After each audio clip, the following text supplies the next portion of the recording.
Maqaa Abbaa kan Ilmaa kan Hafuura Qulqulluu Waaqayyo tokkoon amiini.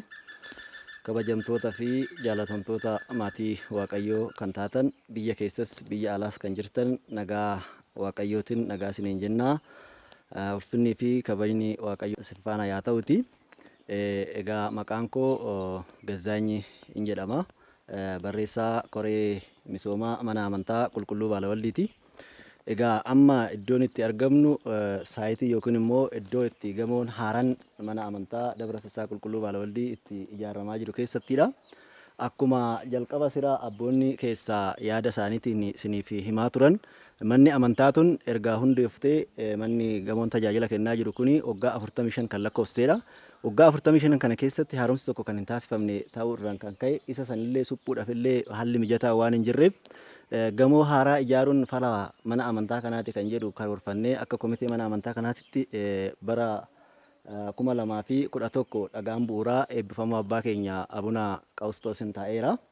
Yaa ta'uti bara 2011 dhagaan bu'uuraa yaa ta'u malee manni amantaa kun baajata gahaa waan hin qabneef waggaa sadiif baajata barbaaduudhaan kan taa'amedha. Waggaa sadiif dhagaan bu'uuraa taa'ee osoo ijaarsi isaa hin eegalamin kan ture.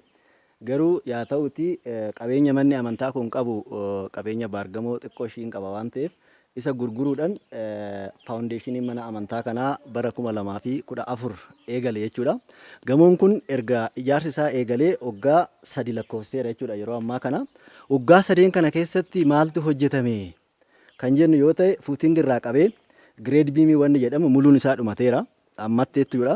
Kolonoolli sadarkaa guutumaa guututtis guutamuu baatan kolonoonni keessa muluun isaa jechuudha. Meetira 3 kan guutame jira, 6 kan guutame jira.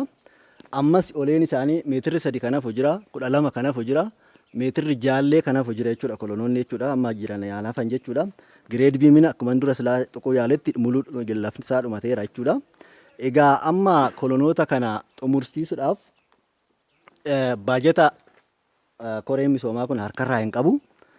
Gargaarsa manni amantaa kun yeroo ammaa kanaayyuu ammaa kana kan dhufe gargaarsa ijoollee biyya hambaa asuma naannoo kanarraa fagaatanii deemaniinidha jechuudha. Isaanis immoo namni jireenya mataasaa gaggeeffata waan ta'eef baay'ee itti ulfaachate kan jiru jechuudha. Ijoolleen kunis yeroo ammaa kanatti nu harkaa dadhabaa kan jiran jechuudha. Baasiin itti baay'atee. Yaa ta'uti ijaarsa kana itti fufuudhaaf amma baasiin guddaa waan nu gaafatuuf baasii guddaa humna sabakaa koree mana amantaa kana ol ta'edha jechuudha. Amma yeroo ammaa kanatti kan herreegni nuti ofirraa qabnu jechuudha. Indoom idaan hojiin yeroo ayyaana dhaloota gooftaa keenya Yesuusiitiif qophaa'e hojjetame kireediitiidhaan kan hojjetame yeroo sanitti inni sunuyyuu ammaan kanatti naannoo beergaa 30 idaan odoon kaffalamin mana amantaa kanarra kan taa'ee jirudha. Akkuma agartaa jirtan immoo hojiin barandaadha jechuudha. Hojiin arkii guutumaa guututti dhumateera jechuudha yeroo ammaa kana. Isa kanaan amma kireediitiirra kan jiru. Hojii itti aanutti fufsiisuudhaaf immoo akkuma argaa jirtan kan kolonoonni keessaa kun jechuudha. Kolonoonni 8 kun walidha jechuudha.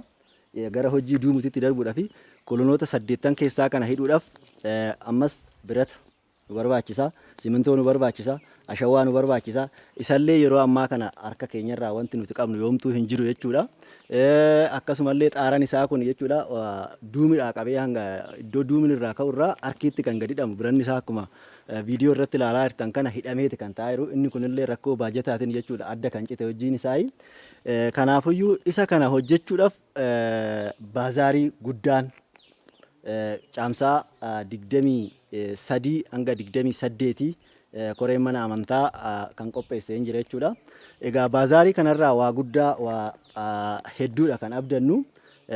Isa kana uummanni biyya keessas biyya alaas jirtan mana amantaa qulqulluu Baalawaldii kana warreen jaalattan dhuftanii baazaarii kanarratti illee argamtanii arjoommii nuuf arjoomuu barbaaddan akka nuuf taasiftan maqaa qulqulluu Baalawaldiitiin waamicha keenya isiniin dabarsina.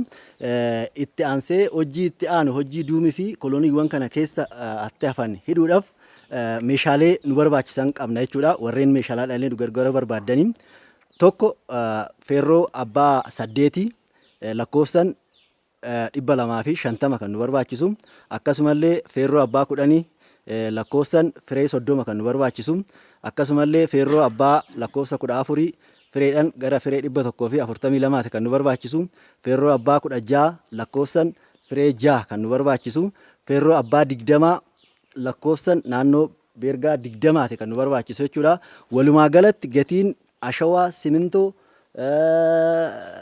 xaxara osoo hin dabalatin jechuudha. Gatiin feerroo amma nu hafan kunutuyyuu gara birriitti yoo jijjiirru jechuudha.